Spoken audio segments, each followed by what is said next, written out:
Welcome back to Matholic channel. और अभी हम पढ़ रहे हैं नॉन एग्जैक्ट इक्वेशन, जिसमें हमने रूल नंबर 1 पढ़ लिया है कि इसको एग्जैक्ट कैसे बनाएंगे, रूल नंबर 1 से एग्जैक्ट कैसे बनाएंगे, रूल नंबर 2 से ये भी पढ़ लिया है, रूल नंबर 3 भी पढ़ लिया है। और अगर रूल नंबर 4 पढ़ना है तो रूल नंबर 3 बहुत अच्छे से पढ़ लेना, क्योंकि ये बहुत सिमिलर है। और अगर आपने पढ़ा होगा तो आपको रूल नंबर 4 बहुत ईजी लगेगा।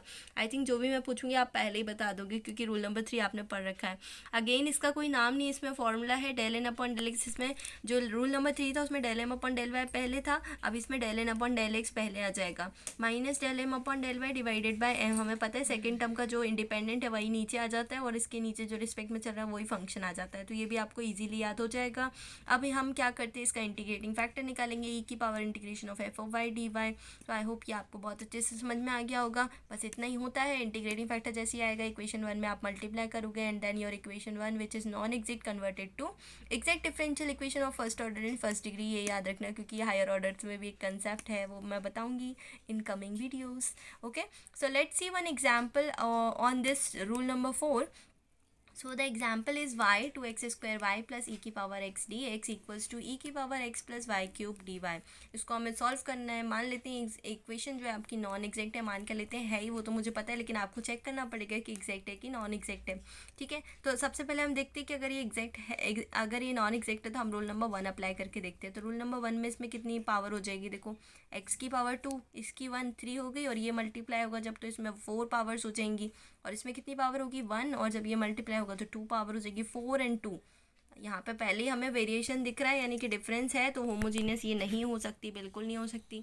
Let's see to apply the rule number 2। Rule number 2 apply हो सकता है क्या, रूल नंबर 2 में dx वाली टर्म के बगल से हमें क्या y बाहर निकलना थी, तो ऑलरेडी बाहर है, तो ईजी क्वेश्चन हो गया हमारे लिए। रूल नंबर 2 ही अप्लाई हो जाएगा, है ना। हाँ हाँ बिल्कुल रूल नंबर 2 हो जाएगा, यही रश नहीं करना है आपको। एक बार इधर वाला तो देख लो, y के बगल से क्या निकलना है, x निकले, क्या यहाँ से x निकल सकता है, बिल्कुल नहीं निकल सकता। तो रूल नंबर 2 अप्लाई नहीं होगा। स्टूडेंट्स क्या करते हैं, देखते से इसको देखो, बिल्कुल देखते से समझ में आ रहा है रूल नंबर 2। अरे मैम क्या पूछना है इसमें, तो रूल नंबर 2 ही अप्लाई होगा ऑब्वियसली। पर पहले थोड़ा देख लो, थोड़ा समझ लो, आपके नंबर्स का सवाल है। ठीक है, अब आपने क्या किया, पहले इस इक्वेशन को सिंप्लीफाई कर लिया। तो इस इक्वेशन को सिंप्लीफाई कर लिया तो आपके पास ये आ गया। और इसको अरेंज भी कर लेना। तो इसको जब हम इधर लेके आए तो ये माइनस में हो गया, माइनस मैंने अंदर ले लिया पहले से ही, और बाहर प्लस कर दिया। तो अब ये अरेंज्ड है, और हमें एम और एन फाइंड आउट करने में थोड़ी सी भी दिक्कत नहीं आएगी।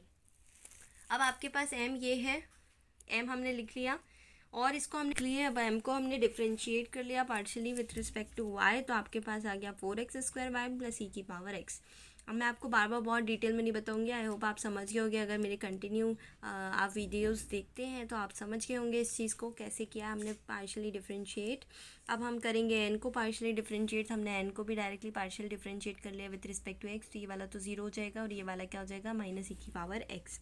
ठीक है, तो हमारे पास del M upon del Y आ गया, del N upon del X आ गया। आप इस फॉर्मूले में जाके इसको पुट कर दो तो आपके पास क्या आ जाएगा, एफ ऑफ वाई आ जाएगा। लेट्स सी, आपने del N upon del X minus del M upon del Y upon M equals to F of Y में ये वैल्यूज़ रख दी। तो माइनस ई की power X minus 4x square Y minus E की power x रख दिया आपने, अपॉन एम की वैल्यू रख दी ध्यान से आपने देख के।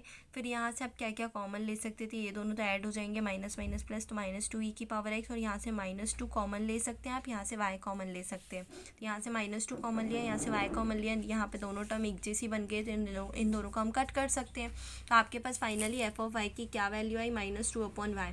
अब आपको इंटीग्रेटिंग फैक्टर निकालना है, ई की power integration of F of Y D Y. तो मैंने वैल्यू डायरेक्ट ही रख दी है, -2 अपॉन वाई। क्या हो जाएगा, -2 लॉग वाई हो जाएगा। अब आपको पता है एम लॉग एन क्या होता है, लॉग एम की पावर एन। तो वाई की पावर -2 हो जाएगा, और ई की पावर देखते हैं।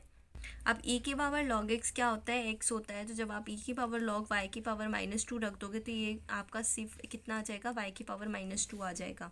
तो इंटीग्रेटिंग फैक्टर क्या आ गया, y की पावर -2, और इसको हम 1 अपॉन वाई स्क्वायर भी लिख सकते हैं। -2 जो है नीचे आके क्या हो जाएगा, +2 हो जाएगा। अब आपके पास इंटीग्रेटिंग फैक्टर जब आ जाता है तो आप इसे मल्टीप्लाई करते हो क्वेश्चन में। क्वेश्चन को हम इक्वेशन नंबर 1 दे देते हैं। इक्वेशन नंबर 1 में आपने मल्टीप्लाई किया, यहाँ किया मल्टीप्लाई, यहाँ किया मल्टीप्लाई, और यहाँ पे भी मल्टीप्लाई कर दिया। और जब मल्टीप्लाई करोगे और आपके पास सिंप्लीफाइड इक्वेशन आ जाएगी, 2x स्क्वायर प्लस ई की power X upon Y D X plus, ये पूरा साइन भी हमने अंदर ले लिए थे, आपको याद ही होगा। तब आपके पास ये इक्वेशन क्रिएट हो जाएगी। हम निकालेंगे जनरल सॉल्यूशन, तो जनरल सॉल्यूशन में integration M D X plus integration N D Y होता है। एम में जो भी टर्म्स से ले लेंगे बट वाई को कांस्टेंट मानेंगे, और एन में हम कौन से टर्म्स लेंगे जिसमें एक्स नहीं होगा, तो इसमें तो एक्स से ये जीरो हो जाएगा, तो हम सिर्फ माइनस वाई लेंगे। तो आपके पास देखो क्या आ जाएगा, 2x² का इंटीग्रेशन ई की पावर x अपॉन वाई का इंटीग्रेशन, और यहाँ पे माइनस वाई का इंटीग्रेशन। जब आप इसको सॉल्व करोगे तो आपके पास जो आंसर आएगा वो आएगा 2x³ अपॉन 3 प्लस ई की power x upon Y minus y² upon 2 equals to c. So this is your required solution by using the rule number 4 in your non-exact equation to convert it into the exact equation, और इसको reducible to exact form भी कहते हैं। तो I hope आपको ये rule 1, rule 2, rule 3 और ये non exact equations exact equations काफ़ी अच्छे से समझ में आ गई होंगी। अब आपका ये जो है linear differential equation first order first degree पूरा कंप्लीट हो चुका है।